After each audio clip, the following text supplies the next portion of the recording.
네, 구독자님이 3년 안에 열차 사기 제목 보고 들어와서 네. 기대하셨을 텐데. 사실 그걸로 근데 이게 진짜 불가능한 건 아니에요. 네, 안녕하세요. 요즘 부동산에 관심이 많으셔서 지금 여기저기 찾아보고 계시죠. 뭐 유튜브도 많이 보실 거고 뭐 스레드나 뭐 이런 걸 활용해서 보시는 게 많을 텐데 오늘은 그거에 대해서 좀 얘기를 하고 싶었어요. 네네. 사실 우리 오 실장님도 책을 하나 쓰셨잖아요. 네네. 거기서 이제 이퀴티를 이용해서 우리가 포트폴리오를 늘려나가는 그러다가 저도 이제 예전에 한참 포트폴리오를 늘려나가려고 할 때 관심을 많이 가졌었고 네네. 그래서 뭐 여러 유명한 사람들이 있죠. 뭐 PK 굽타라든가 아니면 에디 딜런 이런 걸 보다가 이번에 유튜브 전에 좀 올려놓은 게 있더라고요. 에디 딜런 이분이. 그래서 이분이 올려놓은 게 현실성 있는 일인가? 그거에 대해서 좀 모기지 브로커가 바라보는 현실성이 있는 것인지에 대해서 좀 한번 말씀드리고 싶었어요. 네. 네, 이 주제는 사실 너무 조급하게 생각하시는 것 같아요. 뭐 다른 사람들 보면 뭐 3년 안에 열채를 늘린다 뭐 이런 얘기가 많잖아요. 네네. 사실 이렇게 되는 건 쉽지는 않은 것 같아요. 네. 맞습니다. 네, 사실 저도 이제 부동산 처음 시작한 게 2019년인데 2019년대 시작하면서 아예 목표가 있었어요. 10년 안에 열채. 네. 네, 그거를 구현하기 위해서 제가 직접 책도 썼고 그쵸. 글을 써다 보니까 결국에 론이 문제더라고요. 맞아요. 네, 그래서 론을 어떻게 받아야 되나 하기 위해 모기지 브로커가 돼서 좀 현실적으로 좀 저는 생각하고 있습니다. 네. 아무래도 그런 거에 좀 현혹되지 마시라고 네, 했어요. 보통 이런 분들 보면 뭐 물론 불가능한 거는 아니에요. 근데 제가 보면서 느꼈던 거는 저도 책도 많이 읽었었죠. 사실 바이 나우라는 것부터 시작해갖고 뭐 에디 딜런이 썼던 30살 되기 전에 뭐 30채 갖기 뭐 요런 거 그러면서 그 내용을 곰곰이 봐봤지만 사실 이분들은 바이어 에이전트 역할을 하는 것 같아요. 그리고 좀 뭐라 그래야 될까? 예전에 자기가 어떻게 해서 운 좋게 좀 올라갔던 걸 지금 어떻게 보면 강의팔이 하면서 아니면 바이어 에이전트 하면서 실질적으로 이런 책을 좀 읽어보면 정말 중요한 알맹이들은 다 없어요. 맞아요. 테크니컬한 그거는 정확한 숫자라든지 어떻게 해야 되는지에 대한 기술적인 거는 잘 안 나와요. 그래서 결국은 자기네 강의를 들어라. 돈을 내고 자기의 강의를 들어라. 그리고 혹은 자기가 바이오 에이전트 정말 언더마켓 밸류에 있는 거를 잘 살 수 있으니 도와줄 테니 자기한테 일을 맡겨라. 네, 자기가 사주겠다. 이런 내용이 주였어요. 맞아요. 그래서 오늘은 좀 이런 거 3년 안에 열채 사기 이거 좀 주의하시라고 제가 한번 컨텐츠를 만들었습니다. 네, 구독자님이 3년 안에 열차 사기 제목 보고 들어와서 기대하셨을 텐데. 사실 그걸로 근데 이게 진짜 불가능한 건 아니에요. 저희도 항상 말씀을 드리죠. 이퀴티를 이용해서 좀 계속 포트폴리오를 늘려나가는 이 말씀을 드리는데 여기에 너무 현혹되지 마셔라. 네. 일단 그래서 뭐 적용 영상은 아닙니다. 네, 적용 영상은 아니에요. 이런 에디 딜런이라는 사람이 여기에 유튜브 있죠. How to buy 10 properties in 3 years with only 100K. 네, 10만 불로 3년 안에 10채를 산다. 이 내용을 하고 있는데요. 조금 보시면 이 메커니즘은 그래요. 처음에 10만 불을 가지고 한 채든 두 채든 대신에 여기 전제 조건이 모든 집 한 채가 30만 불입니다. 사실상 현실상 지금 30만 불짜리 집은 없죠. 10채를 3밀리언짜리 10채를 샀으면 제가 대단하신 분이다. 그쵸. 네, 제가 이렇게 조금 좋게 얘기를 했을 텐데 저희가 30만 불짜리 10개를 하는 거에 목표였죠. 네, 그래서 이분 같은 경우는 이제 10만 불을 가지고 90%의 융자를 일으켜요. 그러면 27만 불을 빌리게 되고 그러면 10%의 디파짓이니까 3만 불.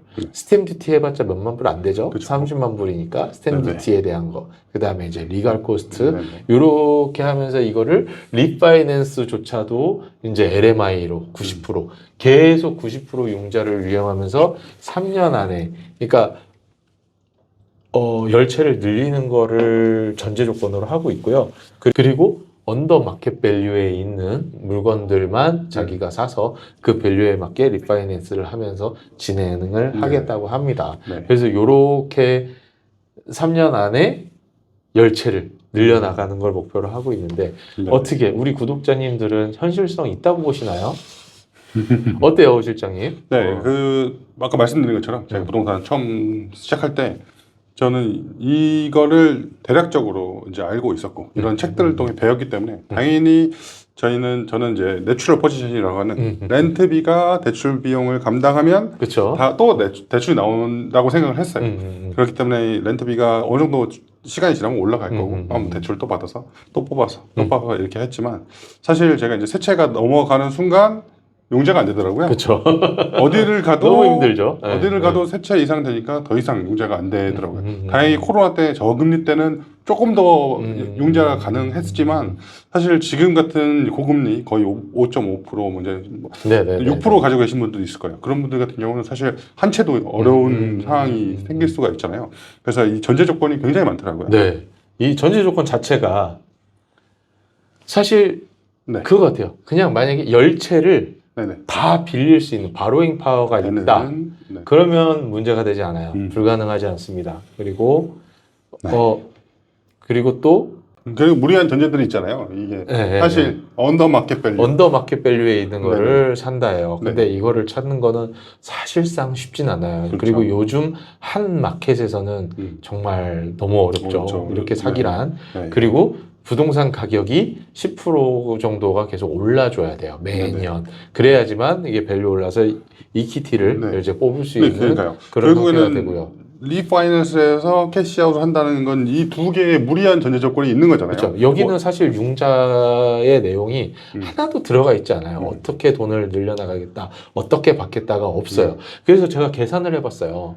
이게 내가 만약에 10채를 늘려나가서 3밀리언을 다 그러니까 2.7밀리언을 빌릴 수 없는 상황이 되잖아요. 그러면 2밀리언 정도를 빌릴 수 있는 조건이 되고 만약에 렌탈 일드가 한 7% 정도 나오면 그거는 가능해요. 왜냐하면 렌탈 인컴이 쓰여져서 바로잉이 나오게 되는데 만약에 내가 실질적으로 빌릴 수 있는 게 그냥 10만 불로 첫 집이나 둘째 집 같은 경우 막 50만 불 정도 빌릴 수 있다.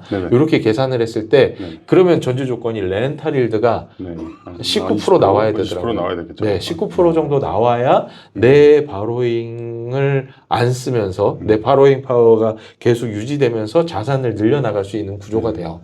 거기뿐만 아니라 LMI도 너무 좀 무시를 했어요. 맞아요. LMI가 생각보다 되게 크잖아요. 2% 정도가 되는데 4%까지 나올 수 있죠. 사실상 90% 융자를 함에 있어서 그러니까 융자는 괜찮지만 재융자를 하기란 되게 쉽지가 않아요. 맞아요. 그리고 만약에 리파이낸스를 1년 안에 막 이렇게 하게 되는 구조가 되는데 1년 안에 캐시아웃을 하게 되면 거기에 따른 이제 폴리시가 추가됩니다. 추가 서류를 계속 제출을 해야 되고 그리고 또 LMI 리파이낸스를 한다고 해서 리파이낸스 할 때 LMI가 없냐? 아니에요. 리파이낸스 할 때도 LMI는 내야 됩니다. 맞습니다. 물론 1년 안에 하게 되면 한 50% 면제가 되니까 처음에 뭐 2% 냈던 걸 1%를 내야 되는데 그거조차도 다 융자에 탑업하게 된다는 거예요. 그러면 실질적으로 이게 전제 조건이 되려면 3밀리언에서 한 3.9 정도는 내가 바로잉이 돼야 이게 무리 없이 열채를 늘려나갈 수 있는 구조가 돼요.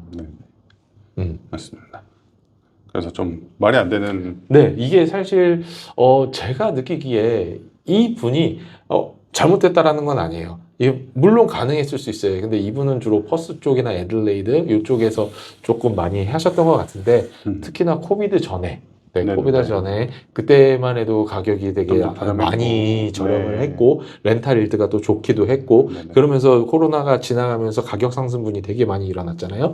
이걸로 이퀴티를 충분히 뽑을 수 있었기 때문에 여기서 다른 투자를 그 동시에 이제 나갈 수 있었고 이제 늘려나가고 나니까 이제 자기가 이렇게 했다. 이러면서 이제 본인이 했던 거를 강의를 하시는 것 같은데 그때는 가능했을지 모르겠지만 현실적으로 지금은 될까? 조금 쉽긴 합니다. 왜냐면 일단 집이 30만 불짜리가 구하기가 너무 어려워요. 그리고 3밀리언까지는 어떻게 보면 바로잉 파워가 나오죠. 그래도 요즘 시드니 사는 분들 어떻게 보면 한 채, 두 채 사면 사실 3밀리언 그냥 나오거든요. 그렇게 사실 수 있는 분들은 그렇게 지금 당장이라도 어떻게 보면 접근을 할 수 있는 상황이 되기는 해요. 근데 이제 부수적인 비용들, 실질적으로 10만 불 가지고 10채를 늘릴 수 있다? 이거는 사실상 저는 좀 불가능한 네. 것 같아요. 네. 네. 가장 중요한 게 기간인 것 같아요. 네, 3년 네, 안에 신열체는 조금 무리가 있지 않을까 네, 왜냐면 아무래도 싶습니다. 물론 이게 집값이 계속 이렇게 상승은 합니다만 네. 그렇다고 매년 이렇게 상승하는 것만은 아니거든요. 우리가 네. 이렇게 뭐 주춤하고 뭐 요럴 때도 있다가 진짜 뭐 브리즈번 같은 경우 올림픽 특수와 코비드 특수 그때 만나서 정말 계속 안 오르 정말 진짜 찔끔찔끔 올라가던 수준에서 진짜 그 몇 년 안에 폭등한 거였거든요. 두 배 이상으로. 네. 네, 그렇기 때문에 그런 마켓을 만나주지 않으면 이게 사실상은 쉽지는 않을 것 같아요. 네. 제가 말씀드리자면 불가능한 건 아닙니다. 불가능한 건 아니지만 지금 마켓에서는 힘들 것 같아요. 그러니까 너무 이거에 현혹돼서 나도 할 수 있을 것 같다 하고 덥석 너무 강의를 이렇게 돈 내고 듣거나 뭐 하는 거를 조금은 네, 이제 네. 좀 지양해 주셨으면 좋겠어요. 네. 네. 그래서 우리 오 실장님도 이번에 책을 쓰셨던 그 내용을 네. 네. 어쨌든 제가 이렇게 보면 사실 오 실장님의 그 내용도 어떻게 보면 현실적이진 않은데 그나마 이분이 말씀하신 것보다는 좀 많이 현실성이 있어서 이거를 좀 소개해 주셨으면 좋겠어요. 네, 그래서 저는 이제 책을 쓰긴 지는 오래됐어요. 한 2년 2년 정도 전에 책은 완성이 돼 있었고 맞아요.